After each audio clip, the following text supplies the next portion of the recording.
नमस्कार. गप्पा फॅमिलीमध्ये आपलं सगळ्यांचं स्वागत आहे. तरी मी आज तुम्हाला हे करून दाखवणार आहे, की बेलाचे पान आहेत ना, ते बेलाच्या पानाची चटणी बनवून खायची आपल्याला आणि आम्ही नेहमीच खातो आणि ते शुगरसाठी म्हणजे डायबिटीजसाठी तर एकदम उत्तम आहे. रोज जर तुम्ही 1 चमचा टीस्पून जरी खाल्ली ना, तर तुमचं शुगर एकदम कंट्रोलमध्ये येईल. तरी मी आज तुम्हाला बेलाच्या पानाची चटणी करून दाखवत आहे. ते आपण पाहावे. तर बघा आता हे असे बेलाचे पान घ्यायचे आणि बेलाचे पानं घेऊन त्याचे पूर्ण देठ काढून घ्यायचे आणि सिंगल एक पान असं निवडून काढायचं. ते पान काढल्याच्यानंतर स्वच्छ धुवून घ्यायचे आणि पूर्ण कोरडे करायचे. कपड्यावर घेऊन म्हणा नाहीतर एखाद्या चाळणीत घेऊन सुके पूर्ण त्याचं पाणी काढून टाकायचं. ते असे स्वच्छ धुवून घ्यायचे.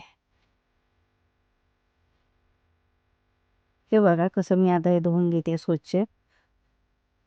काही केर कचरा असेल, झाडाचे पानं असतात ना, त्याच्यामुळे धूळ वगैरे असेल ते स्वच्छ धुवून घ्यायचे पानं. पानं धुवून घेतल्याच्यानंतर ते पूर्ण स्वच्छ धुवायचे.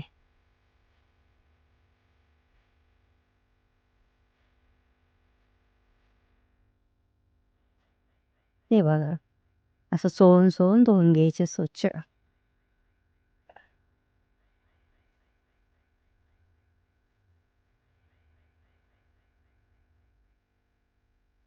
काही घाण असेल, काही कचरा असेल, डाग असतात, ते सर्व काढायचे.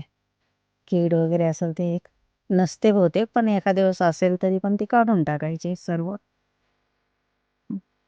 असं मी हे चाळणीत घेऊन स्वच्छ त्याला ट्रेमध्ये घेतलेलं जाळीवाला ट्रे आहे माझ्याकडे. त्या ट्रेमध्ये मी हे काढत आहे पानं सर्व. हे बघा कसे एकदम स्वच्छ धुवून घेते.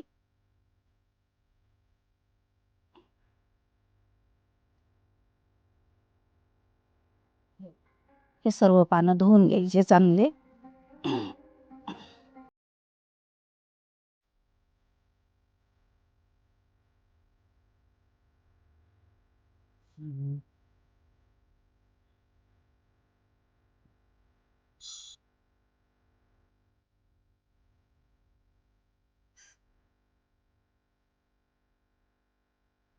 ही चटणी फारच छान लागते. तुम्ही एकदा खाणार तर तुम्ही असं म्हणणार की मी रोजच जेवणामध्ये हेच चटणी खाऊ, असं तुम्हाला वाटेल. तुम्ही करून पहा. हां, आता हे बघा मी स्वच्छ धुवून घेतले पानं, पुसून घेतले चांगले, सुके केले. त्याच्यासाठी आता आपल्याला 5-6 मिरच्या घ्यायच्या. हिरवी मिरची घ्यायची. हिरवी मिरची नसेल तरी तुम्ही लाल पण टाकू शकतो मिरची. पण शक्यतो हिरवी मिरचीने छान होते आणि मीठ. खड्यावालं मीठ घ्यायचं. खड्यावालं मिठानं कसं हे आपली आयुर्वेदिक चटणी म्हणलं जाते ह्याला आणि ही आयुर्वेदासाठी चांगली आहे, डायबिटीजसाठी चांगली आहे. पण खड्यावालं मीठ पण ते चांगलंच आहे. त्याच्यासाठी खड्यावालं मीठच वापरा. आता हे 7-8 मिरच्या घेतल्या मी. त्याच्यानंतर खड्यावालं मीठ घेतलं आणि सर्व पानं आता आपण मिक्सरच्या भांड्यामध्ये घालायचे.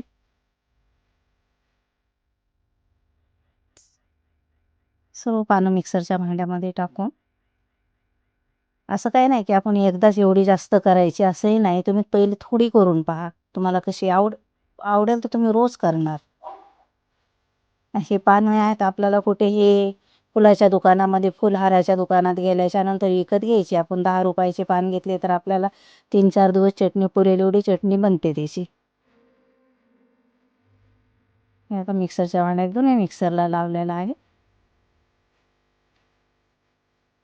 पहिलं थोडं वाटायला वाटत नाहीत. पान ते पातळ असतात ना म्हणून वाटले जात नाहीत. ते आपण उलटं-सुलटं करून चमच्यानं हलवून त्याला खालीवरी करून मस्त वाटून घ्यायचं. हे बघा तुम्ही पाहू शकता आणि एवढं वाटल्याने नाही तर पान असतात ना ते वाटले जात नाहीत लवकर. त्याच्यामुळे हे थोडं फिरवून वाटायचं आहे त्याला. खालीवरी उलटं-सुलटं जर मिक्सर फिरवला आपण की बघा अशी मस्त चटणी बनते. पाहू शकता तुम्ही. किती मस्त हिरवी आणि एकदमच सुंदर अशी वाटते की आत्ताच घेऊन खावी. एवढी छान लागते. तुम्ही एकदा खाणार ना तुम्ही परत परत खाणार ती चटणी.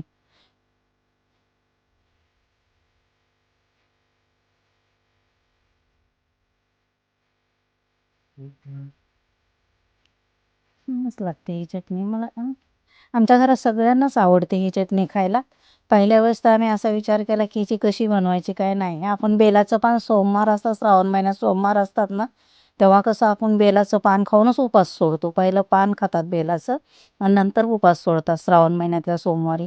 तर मग हे पान त्यावेळेस खातात, पहिले लोकं खात होते, तर आपण चटणी बनवून का नाही खायची? म्हणून मी एकदा ट्राय केलं.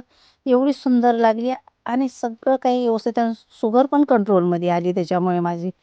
तर तुम्ही हे करून बघा, एवढी छान होती चटणी ही अशी. बघा कशी वाटते.